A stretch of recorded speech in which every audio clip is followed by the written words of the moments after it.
Hello and welcome to the episode 10 of TE Present Teacher. And today we are going to speak about building vocabulary in students, especially in the foundational years and maybe a little bit after that as well.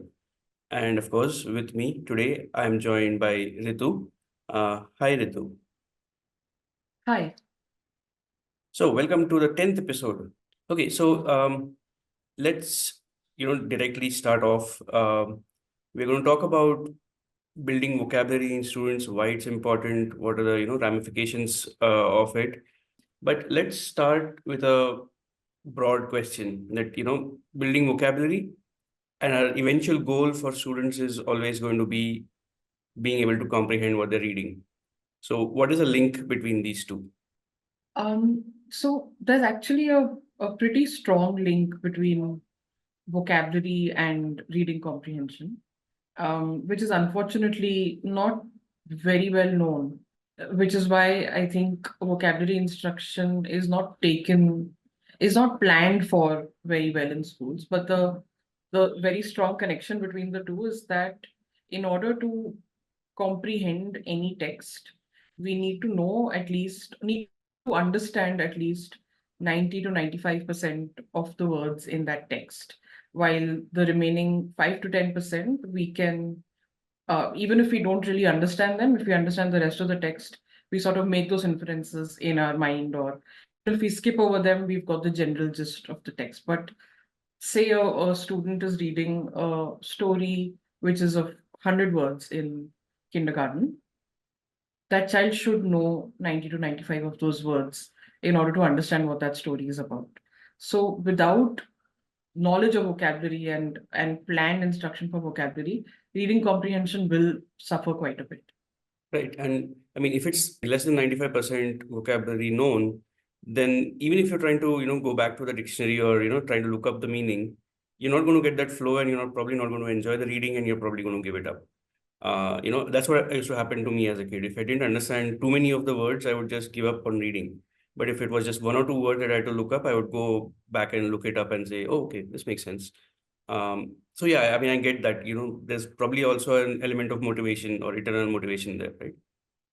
Yeah, and what might also happen is that a kid might be actually good at reading fluency. That means that they'll be able to decode the words because they may just know the sounds of words, or they've had good phonics instruction, or they've heard the teacher read the story out loud enough times to know the words. So they may be able to read it out loud and they may think that they're reading, which they are, but they're not comprehending.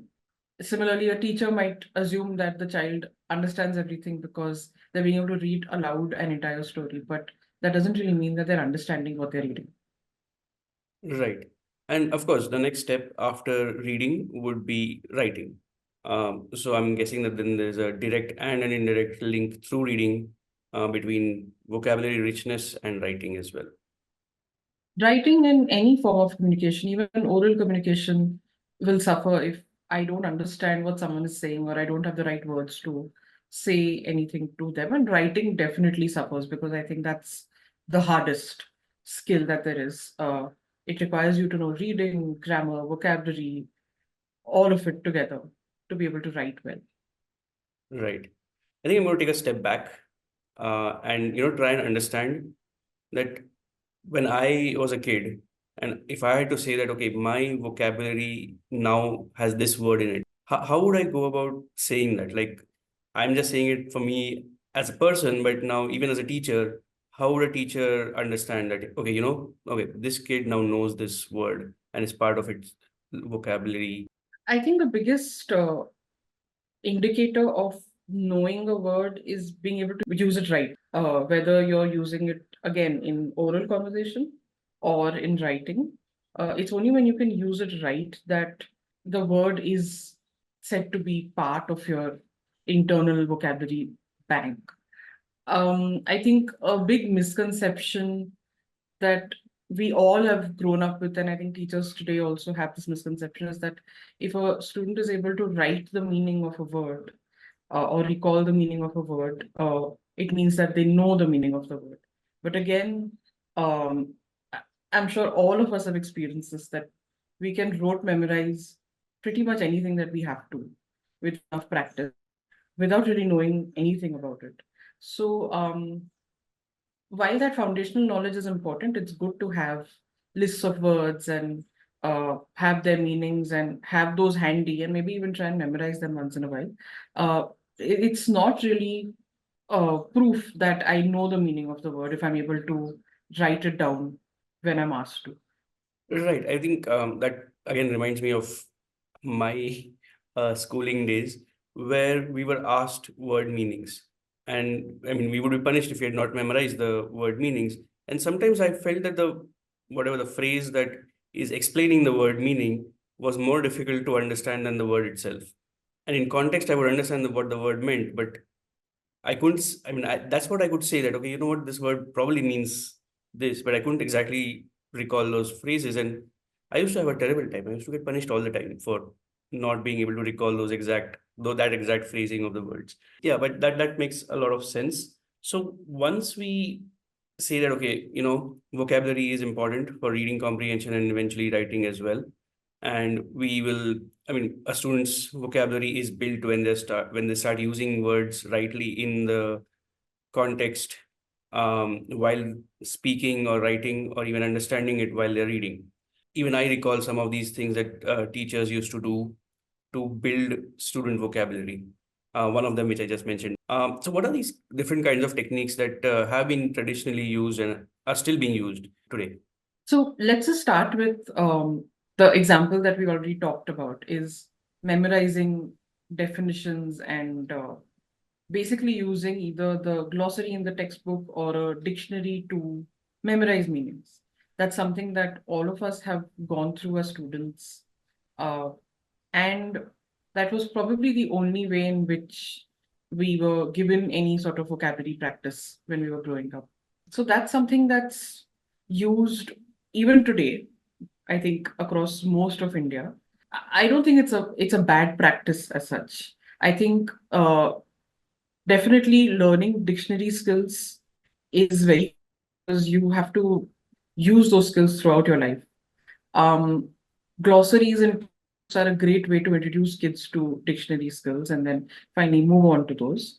And also trying to memorize meanings is, again, I don't think it's a bad thing. Because, like I said earlier, building that foundational knowledge happens with some amount of memorization.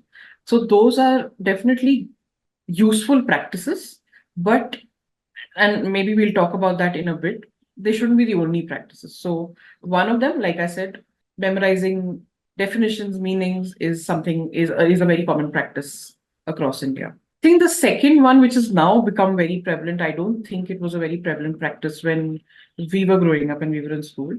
Uh, but what teachers nowadays do is create word walls in their classrooms, which is basically each time there's a tough word that comes up that's written on a flashcard or a piece of chart paper or whatever it is, and it's put up on the word wall, sometimes along with its meaning, if the teacher has more time, along with a picture or whatever else. But it's a wall where there are a ton of words that are tough and that kids can refer to for the rest of the year or however the teacher has planned the creation of that word wall. So these walls have the word and the meaning written with it, or is just the word there? So it depends on what the school decides to do or the teacher decides to do. There are word walls that just have the tough words. There are word walls that have the words and meanings.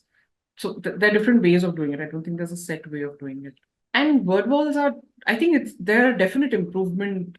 Uh, it's a step in the right direction when it comes to vocabulary instruction, because the more we are exposed to these new words, the more we see them, the more we read them, the more we use them because we're able to access them so easily, the higher the chances are that they'll become a part of our internal vocabulary bank.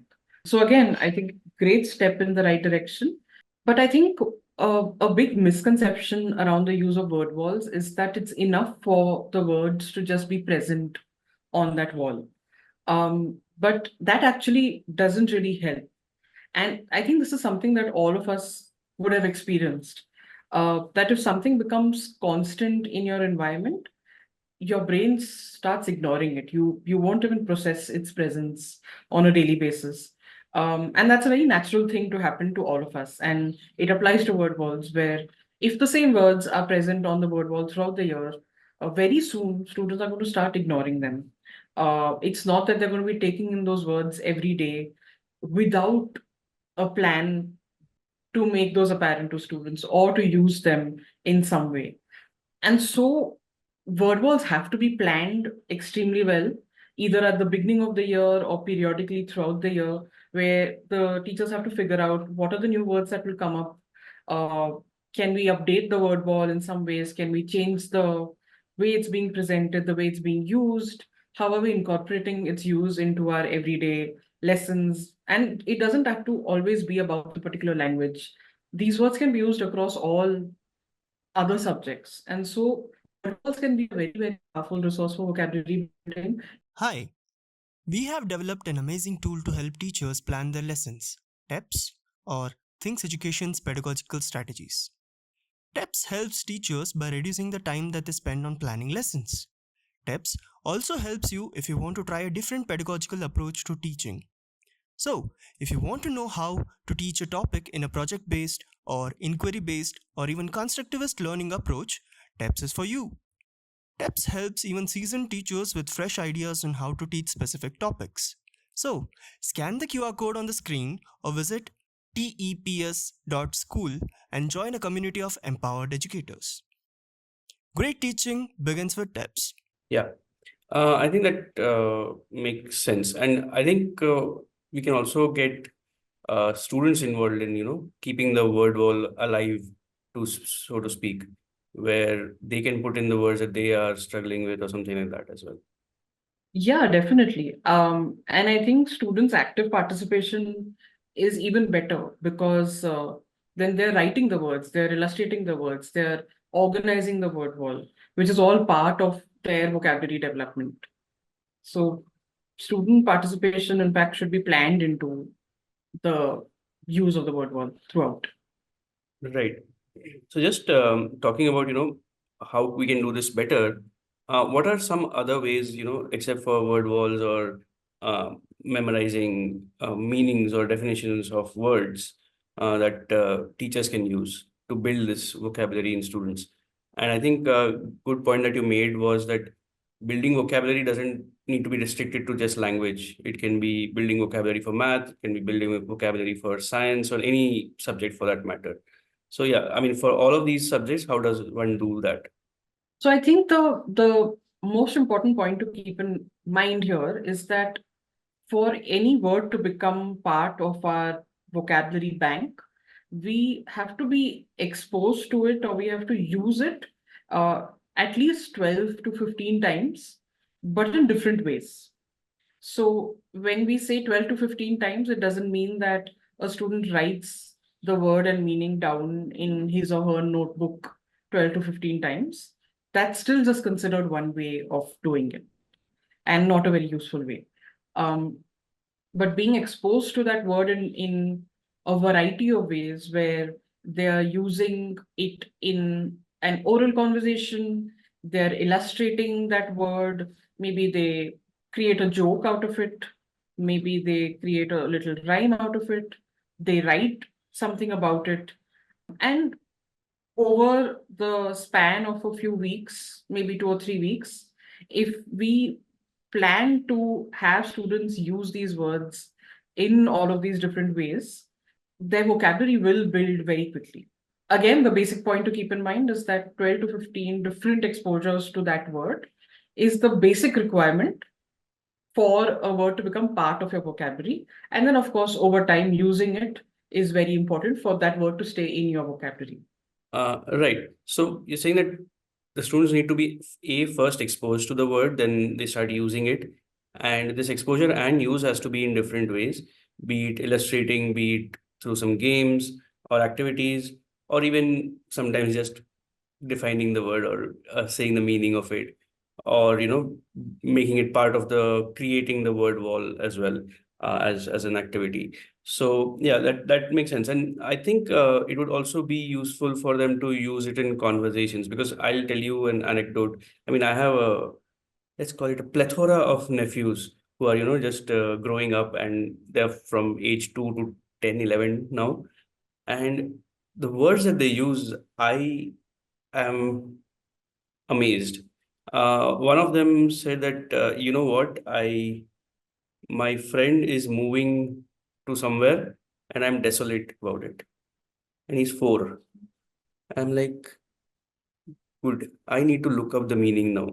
So how are these words getting into their vocabulary? And he used it right, correct? I mean, okay, I mean, he doesn't understand the depth of the meaning or the Intensity. intensity of that, but he kind of used it right? I mean, so that's why I'm curious to know how these conversations are happening, that students have started using these words. Uh, and of course, I'm talking about my nephews, but I'm sure people have this experience where they are just surprised by the word that a young student is using. Yeah, and I think you're right, because this is something that we say in all of our courses on foundational literacy to all teachers, that oral language is the building block of reading, of any other language skill.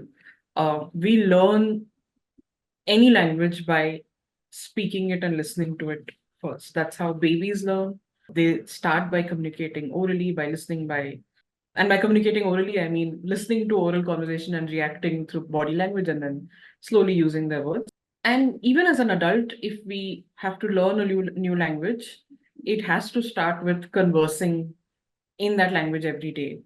If you want to use it every day, learning a language just to know it is a different thing, and you can use apps. But finally, oral conversation is what is going to make your understanding of the language much better. And that applies for all aspects of language, whether it's grammar or reading or anything else, and definitely for vocabulary.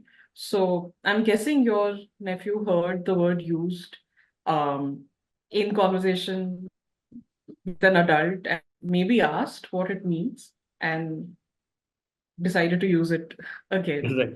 which is pretty impressive. Right. So yeah, exactly. So I think just using that word for my nephew, but in general, words that you want to build, in context, in conversations, in context, in other forms of communication, is also important. So that in context bit, which you kind of alluded to at the beginning of the conversation, I think it's coming back, and we are kind of underlining that point that, hey, use words in context of something, and that is probably going to help in building that vocabulary and keeping that vocabulary built. So I understand as a science that, when I make connections with things that I already know, I remember better. Does that also work for vocabulary? Yeah, because again, like you said, context matters a lot.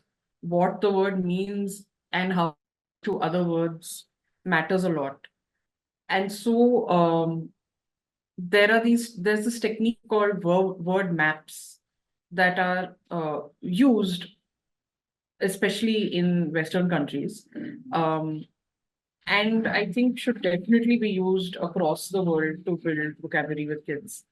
And word maps are basically ways to help kids build those connections between words. A very common example I use is with teachers that I use is that I ask them to draw something that is big. And a lot of them end up drawing an elephant because we usually connect big with elephant for some reason. And once they're done doing that, I ask them to draw something that is small, and uh, they'll draw something that is usually an ant because that's small. And then the next step is where it gets tricky, when I ask them to draw something that's huge. And trying to think of something that is bigger than an elephant is where they start thinking of the difference between these words. Or if I ask them to draw something tiny, you have to now draw something tinier than an ant. And these are great ways to get students to start thinking about the relationship between words, the shades of meaning. Like you said, desolate is a very intense word to use for that kind of a situation. So shades of meaning are very important for kids to know. And of course, we always do things like opposites and adjectives, and those are great. We should keep doing them. But also going a little deeper into these, how Nuances. words can, yeah, how the context matters a lot to which word we're using and how we're using it, is a lot of fun to do with kids, and it definitely deepens their vocabulary. Right. And I think this is my last question for you. But the question is, are all words created equal? I mean, and I'll try to explain that question. Are there some words that are, easier to get or more difficult to get or uh, more important to know or less important to know? And I mean, know as in have in your vocabulary repertoire. Okay, so I think going back to the point that we start building our vocabulary with oral language, and usually our oral language is way ahead of what we can read. And I'll explain why this is important. When kids are in kindergarten, their books will usually have words which are easy to read, because reading is a skill that comes much after learning to speak. And so we start with C words, words that are short and have very particular sounds. So big and hat and cat and sad. Those are the words that kids will read. So storybooks are not going to expose kids to higher vocabulary that is great to use in conversation.